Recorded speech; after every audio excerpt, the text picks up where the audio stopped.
Albedo. जो कि सबसे ज़्यादा स्मार्ट एंड इंटेलिजेंट गैल्वन है। बट एज़मथ के बाद एल्बिडो कितना ज़्यादा इंटेलिजेंट गैल्वन है ये इसी से ही पता चल जाता है कि एज़मथ ने यूनिवर्स के मोस्ट पावरफुल वेपन ओमनिट्रिक्स को बनाने के लिए अपने असिस्टेंट के रूप में एल्बिडो की हेल्प ली थी।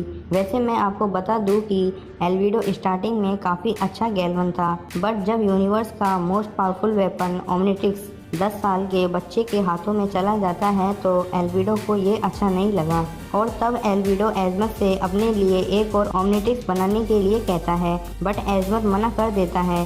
तब एल्बिडो और एज़मथ के बीच बहस हो जाती है और इसी की वजह से एल्बिडो फर्स्ट थिंकर यानी एज़मथ से जलने और नफरत करने लगता है। इसी जलन और नफरत की वजह से एल्बिडो बुरा बन गया था और इसी जलन की वजह से एल्बिडो को अपनी गैल्वन बॉडी से हाथ धोना पड़ा था और एल्बिडो काफ़ी टाइम तक बैन की जैसी एक ह्यूमन फॉर्म में फंस गया था। वैसे मैं आपको बता दूं कि अगर एल्बिडो बुरा नहीं बनता तो ओमनिट्रिक्स एल्बिडो को भी मिल सकती थी, क्योंकि बैन ओमनिट्रिक्स के लिए जितना वर्थी था उतना ही एल्बिडो भी ओमनिट्रिक्स के लिए वर्थी था।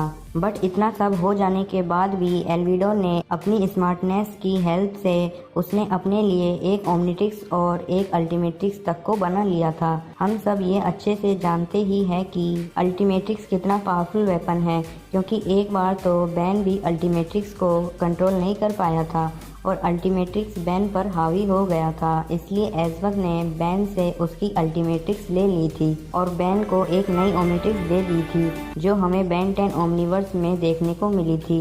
बट इतना सब हो जाने के बाद भी एल्बिडो यहीं पर नहीं रुका, उसने अपने लिए एक और अल्टीमेट्रिक्स बनाई जिसे हम अल्टीमेट्रिक्स रिक्रिएटेड के नाम से भी जानते हैं। वैसे ये कोई अल्टीमेट्रिक्स नहीं थी बल्कि एक स्टेबलाइजर था जो एल्बिडो को अल्टीमेट एलियन में ट्रांसफॉर्म होने के लिए स्टेबल रखता है। बट एक और अल्टीमेट्रिक्स बना लेने के बाद भी एल्बिडो बैन की ओमनिट्रिक्स से काफ़ी पीछे है, क्योंकि बैन की ओमनिट्रिक्स में 8 ऐसे एलियन हैं जो एल्बिडो की अल्टीमेट्रिक्स रिक्रिएटेड में नहीं है। तो मैं आपको आज के वीडियो में टॉप 8 ऐसे एलियंस के बारे में बताऊंगा जो एल्बिडो की अल्टीमेट्रिक्स रिक्रिएटेड में नहीं है। तो आज के वीडियो को स्टार्ट करने से पहले मैं आपको बता दूं कि एल्बिडो को एक स्टेबलाइजर बनाने की क्या ज़रूरत थी और ऐसे कौन से 8 एलियन हैं जिनमें एल्बिडो अल्टीमेट्रिक्स रिक्रिएटेड की हेल्प से ट्रांसफॉर्म नहीं हो सकता। और इसी के साथ साथ बैन 10 फैंस के मन में इस वीडियो से रिलेटेड जो भी डाउट्स है उनको मैं इस वीडियो के लास्ट में कवर करूंगा। सो वीडियो को एंड तक ज़रूर वॉच करना। अगर वीडियो अच्छा लगा हो तो वीडियो को लाइक कर देना और चैनल को सब्सक्राइब कर लेना। नाउ बिना टाइम वेस्ट करे वीडियो को स्टार्ट करते हैं। नंबर 8 वॉकट्राउट। वॉकट्राउट बैन का कोई ज़्यादा पावरफुल एलियन भी नहीं है।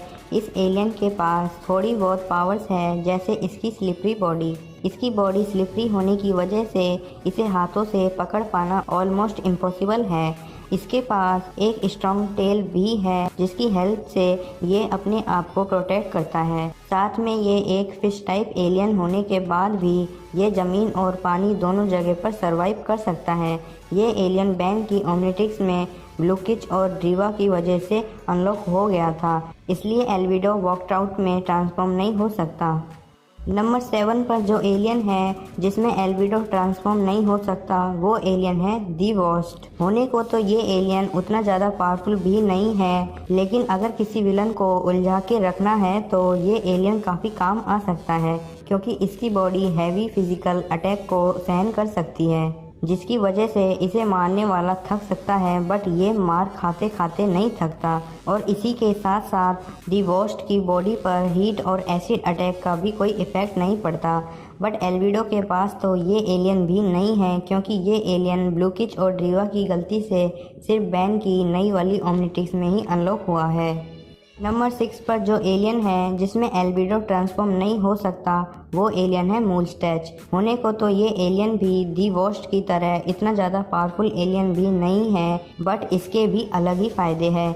जैसे ये अपनी मूंछों की हेल्प से फ्लाई कर सकता है, भारी से भारी सामान को भी ईजिली उठा सकता है और ये एलियन अपनी मूंछों की हेल्प से हैंड टू हैंड कॉम्बैट में किसी भी विलन को काफ़ी अच्छी टक्कर दे सकता है। इसी के साथ साथ मूलस्टैच के पास इनेज स्ट्रेंथ, इनेज डिगिंग जैसी पावर्स भी है, बट एल्बिडो के पास तो ये वाला एलियन भी नहीं है।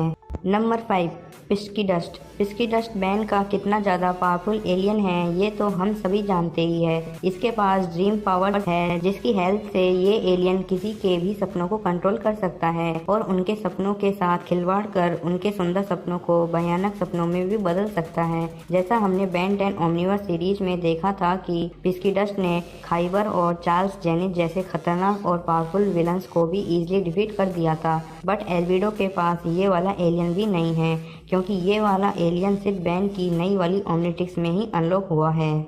नंबर 4 पर जो एलियन है वो एलियन है किकिनहॉक। किकिनहॉक बैन का फास्टेस्ट एलियन में से एक है। किकिनहॉक कितना कमाल का एलियन है ये तो सबको पता ही है क्योंकि किकिनहॉक हैंड टू हैंड कॉम्बैट में काफ़ी परफेक्ट है और ये एलियन इतना ज़्यादा फास्ट है कि जब तक इसका ओपोनेंट कोई हरकत करता है उससे पहले ही ये उसे 4-5 लाते जड़ देता है। इसी के साथ साथ किकिनहॉक के पास enhance speed, enhance durability, enhance strength, enhance jumping जैसी पावर्स भी है। बट एल्विडो इस एलियन में भी ट्रांसफॉर्म नहीं हो सकता। नंबर 3 पर जो एलियन है उस एलियन का नेम है फीडबैक। अब आप सोच रहे होंगे कि फीडबैक तो बैन को काफ़ी पहले ही मिल गया था तो फिर एल्विडो फीडबैक में ट्रांसफॉर्म क्यों नहीं हो सकता।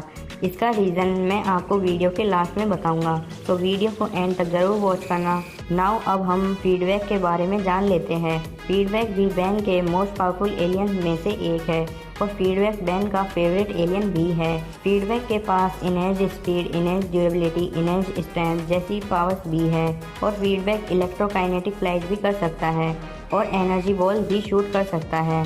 ये सभी पावर्स फीडबैक को बहुत ज़्यादा पावरफुल बनाती है बट एल्विडो के पास तो ये वाला एलियन भी नहीं है। हमारी लिस्ट में नंबर 2 पर जो एलियन है वो एलियन है वैम्पायर। वैम्पायर बैन के मोस्ट पावरफुल एलियंस में से एक है क्योंकि इसके पास माइंड कंट्रोलिंग पावर्स के साथ साथ enhance speed, enhance durability, enhance strength, space survivability, night vision जैसी पावर्स भी है और वैम्पायर के पास एक माइंड कंट्रोलर भी है जिसे हम करप्तुरा के नाम से भी जानते हैं। इसका यूज़ कर वैम्पायर ऑलमोस्ट सभी एलियंस के माइंड को कंट्रोल कर सकता है बट एल्विडो के पास तो ये एलियन भी नहीं है क्योंकि वैम्पायर बैन की ओमनिट्रिक्स में लॉर्ड ट्रांसिल के डीएनए स्कैन की वजह से अनलॉक हुआ था। नए चीफ का डीएनए एनालाइज हो गया, एक्विजिशन पूरा हुआ जो एल्विडो की अल्टीमेट्रिक्स में नहीं था। नंबर 1 पर जो एलियन है उस एलियन का नाम है एटॉमिक्स। एटॉमिक्स बैन का सेकंड मोस्ट पावरफुल एलियन है। इसने तो एल्विडो के अल्टीमेट ह्यूमंगसौर और अल्टीमेट स्पाइडर मंकी जैसे पावरफुल एलियंस तक को काफ़ी इजीली डिफीट कर दिया था। एटॉमिक्स के पास कई सारी पावर्स हैं जैसे heat generation, enhanced strength, enhanced speed, nuclear punch, nuclear explosion, atomic blast, chemical generation और इसी के साथ साथ एटॉमिक्स एक आर्टिफिशियल सन भी क्रिएट कर सकता है बट एल्विडो इस एलियन में भी ट्रांसफॉर्म नहीं हो सकता क्योंकि एटॉमिक्स को एज़बथ ने बैन की नई वाली ओमनिट्रिक्स में एक्सीडेंटली अनलॉक किया था, इसलिए ये एलियन एल्विडो के पास नहीं है। जैसा मैंने आपको कहा था कि एल्विडो को एक स्टेबलाइज़र बनाने की क्या ज़रूरत पड़ गई और एल्विडो उन 8 एलियंस में ट्रांसफॉर्म क्यों नहीं हो सकता जो बैन की नई वाली ओमनिट्रिक्स में है एंड इसका रीज़न वीडियो के लास्ट में बताऊंगा। तो अब मैं आपको बताता हूं कि आपने बैन 10 अल्टीमेट एलियन सीरीज का डबल और नथिंग वाला एपिसोड तो देखा होगा। इस एपिसोड में एल्विडो एक जेनेटिक रिपेयर मशीन बनाता है जिसकी हेल्प से वो अपनी गैल्वन फॉर्म में वापस ट्रांसफॉर्म होने की कोशिश करता है। तो बैन को लगता है कि एल्विडो कोई बॉम्ब ब्लास्ट करने जा रहा है। तब बैन स्पाइडर मंकी में ट्रांसफॉर्म होकर एल्विडो को रोकने के लिए उस जेनेटिक रिपेयर मशीन में एंटर होता है तो तब बैन एक जेनेटिक अल्टरनेटिव फील्ड से टकरा जाता है। तब एल्विडो में बिना किसी भी अल्टीमेट्रिक्स के उन सभी एलियंस में ट्रांसफॉर्म होने की पावर आ गई थी जो उस टाइम बैन की अल्टीमेट्रिक्स में अनलॉक थे। बट एल्विडो इन सभी एलियंस में कुछ सेकंड्स के लिए ही ट्रांसफॉर्म हो पा रहा था, इसलिए एल्विडो ने एक स्टेबलाइजर बनाया जिसे हम अल्टीमेट्रिक्स रिक्रिएटेड के नाम से भी जानते हैं। बट ये 8 एलियंस जो मैंने आपको इस वीडियो में बताए हैं उनमें एल्विडो ट्रांसफॉर्म नहीं हो सकता क्योंकि उनका डीएनए बैन की अल्टीमेट्रिक्स में लॉक्ड था जो सिर्फ बैन की नई वाली ओमनिट्रिक्स में ही एक्सीडेंटली और नई एलियन स्पीशीज के डीएनए स्कैन की वजह से अनलॉक हुआ था, इसलिए एल्विडो इन 8 एलियंस में ट्रांसफॉर्म नहीं हो सकता। तो अब कई वेंट एंड फैंस के मन में ये क्वेश्चन आएगा कि एल्विडो किन किन एलियंस में ट्रांसफॉर्म हो सकता है। तो मैं आपको बताता हूँ कि Albedo, Diamondhead, Spidermonkey, Heatblast, Ditto, Humungousaur, Echo, Goop, Rath, Snareoh, Brainstorm, Big Chill, Arctiguana, Armodrillo, Jetray, XLR8, Flash, Cannonbolt, Ghostfreak, Stinkfly, Frankenstrike, Swampfire, Chamalien, Wildmutt, Wildvine और Gravattack इन सभी aliens की ultimate form में transform हो सकता है, क्योंकि एल्विडो ने अपनी अल्टीमेट्रिक्स रिक्रिएटेड में पॉलीमॉर्फिक क्रिस्टल का यूज किया था, जो एल्विडो को एल्विडो के डीएनए में इंस्टॉल सभी एलियंस की अल्टीमेट फॉर्म प्रोवाइड कराता है। इस वीडियो से रिलेटेड बेन 10 फैंस के मन में कई डाउट्स आए होंगे, तो मैं उन सभी डाउट्स को इसी वीडियो में कवर करने की कोशिश करूंगा। Doubt number 1, why Albedo can not transform in Feedback. ये क्वेश्चन कई बेन 10 फैंस के मन में आया होगा कि फीडबैक तो बेन को बचपन में ही मिल गया था, तो एल्विडो फीडबैक में ट्रांसफॉर्म क्यों नहीं हो सकता। इसका बहुत ही सिंपल सा आंसर है कि एल्विडो ने जब अपने लिए अल्टीमेट्रिक्स बनाना स्टार्ट किया था, तो उससे पहले ही मालवेयर ने बेन 10 की ओमनिट्रिक्स से फीडबैक के डीएनए को डिलीट कर दिया था। इसलिए एल्विडो फीडबैक में ट्रांसफॉर्म नहीं हो सकता, क्योंकि ओमनिट्रिक्स और अल्टीमेट्रिक्स आपस में लिंक थी, बट बाद में यानी बेन 10 ओमनिवर्स सीरीज में बेन की नई वाली ओमनिट्रिक्स में फीडबैक का डीएनए वापस से अनलॉक हो गया था, इसलिए बेन फीडबैक में ट्रांसफॉर्म हो पाता है। Doubt number 2, how Albedo transform in Ultimate Gravattack. इस वीडियो को देखने के बाद कई बेन 10 फैंस के मन में एक और क्वेश्चन आया होगा कि ग्रेविटेक की फर्स्ट अपीयरेंस तो बेन 10 ओमनिवर्स सीरीज में हुई थी, तो एल्विडो अल्टीमेट ग्रेविटेक में कैसे ट्रांसफॉर्म हो जाता है। इसका आंसर मैं आपको बताता हूँ। आपने बेन 10 अल्टीमेट एलियन सीरीज का बेन 10,000 रिटर्न्स एपिसोड देखा ही होगा। इसमें अल्टीमेट बेन 10,000 एपिसोड के लास्ट में बेन की अल्टीमेटिक्स में कई नए एलियंस को भी अनलॉक कर देता है। मैंने कुछ नए वाले भी डाल दिए हैं, क्योंकि आजमत और नाराज होगा तो फर्क नहीं पड़ेगा। इसी बीच बेन की अल्टीमेट्रिक्स में ग्रेविटेक का डीएनए भी अनलॉक हो गया था, बट बेन ने अल्टीमेट एलियन सीरीज में कभी भी ग्रेविटेक का यूज नहीं किया था, पर ग्रेविटेक का डीएनए अल्टीमेट्रिक्स में अनलॉक हो चुका था, इसलिए एल्विडो अल्टीमेट ग्रेविटेक में ट्रांसफॉर्म हो पाता है।